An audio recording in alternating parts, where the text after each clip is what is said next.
Hi guys, welcome to my channel Exploring Physics with Priyanka Gautam, and our today's topic is semiconductor.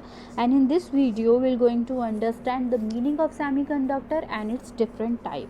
So let's start. So basically we can define all element around us into three different categories, where first one is conductor, second is insulator, and third is semiconductor. So let's try to understand the meaning of conductor, insulator, and semiconductor one by one. Here we have different properties of conductor. So let's try to understand this property. In general, all metals are good conductor. Okay. Now the purpose of conductor is to allow electrical current to flow with minimum resistance. Okay, so let's try to understand this point by taking Ohm's law. We know that according to Ohm's law, V is equal to IR, where R is our potential difference, I is current, and R is resistance. And in this relation you can see that I is inversely proportional to your resistance. Okay, means when your current increase, then your resistance will decrease. That's why for conductors our resistance is very less, or we can say minimum. So these are the different examples of conductor. First one is copper, gold, silver, iron, bronze. These are the examples of conductor. Now as this point is clear to all of you, we're going to understand the meaning of insulator. So let's proceed. Insulator, as you can see here, are used to prevent the flow of electricity. That means it has very high resistivity, or we can say resistance. If resistance is very high, that means the current is very low, or we can say free electrons are very low in that particular kind of element. Okay, now according to second point, insulating materials such as glass, rubber, plastic, polyethylene are also called dielectrics, meaning they can store charges. As you already know the meaning of dielectrics, so these all different types of insulator can be called as dielectrics. Okay, dielectrics material are used in components like capacitor. Okay, and you already learned about the meaning of capacitor, that capacitor has the property to store electric energy or electric charge in the form of energy in it. Okay, so basically we can say that insulators are those kind of material who doesn't have any kind of free charges to flow. Okay, now the next one is semiconductor. Semiconductor is very important part, so let's try to understand the meaning of semiconductor very carefully. Materials which are neither conductors, okay, and nor insulators are known as semiconductor, and whose electric properties lie between conductors and insulators.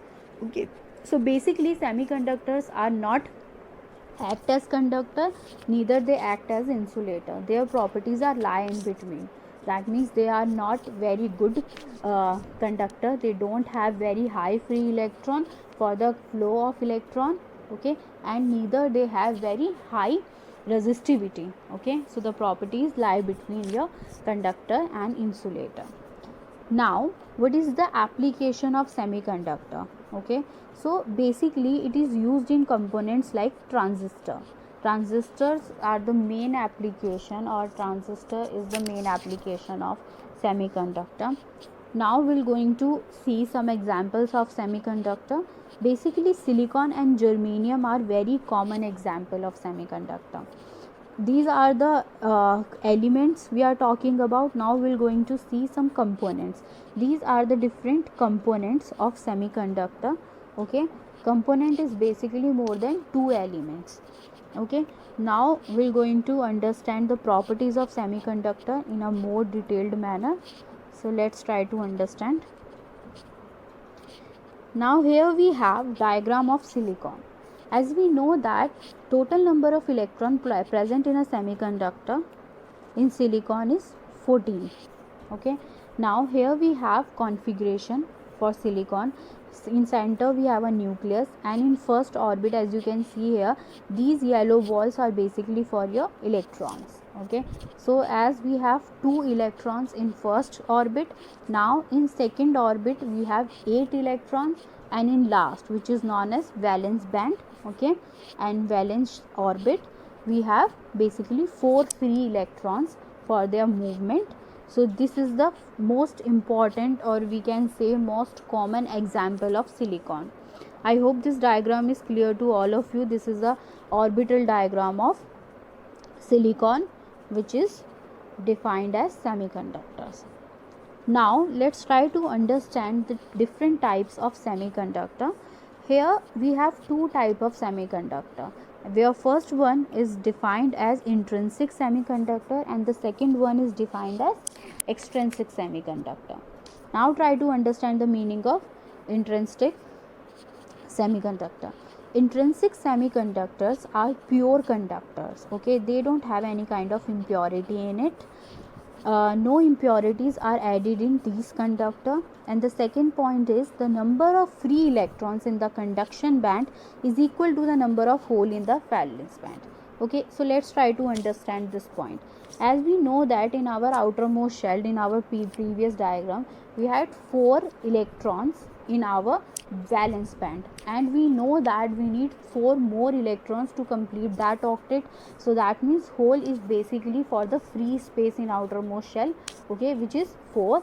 Similarly, the number of holes, okay, which we can represent by small h, is equal to number of electron in intrinsic semiconductor. This is the most important property of intrinsic semiconductor.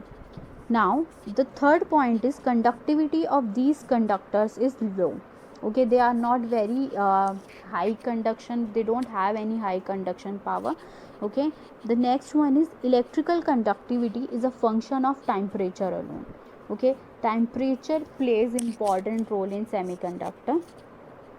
Now the example is crystalline form of pure silicon and germanium. Here we have one silicon, and these are the 4 outermost electrons of silicon, and this is the lattice structure of shared electrons of silicon, which is your semiconductor, and they all have 4 outermost electron and they all are stick to each other. This is the purest form of semiconductor. Now, as I earlier told you, we have 2 types of semiconductor. First one is intrinsic semiconductor, which is the purest form of semiconductor, and second is intrinsic semiconductor. So let's try to understand the meaning of semiconductor here, which is intrinsic type.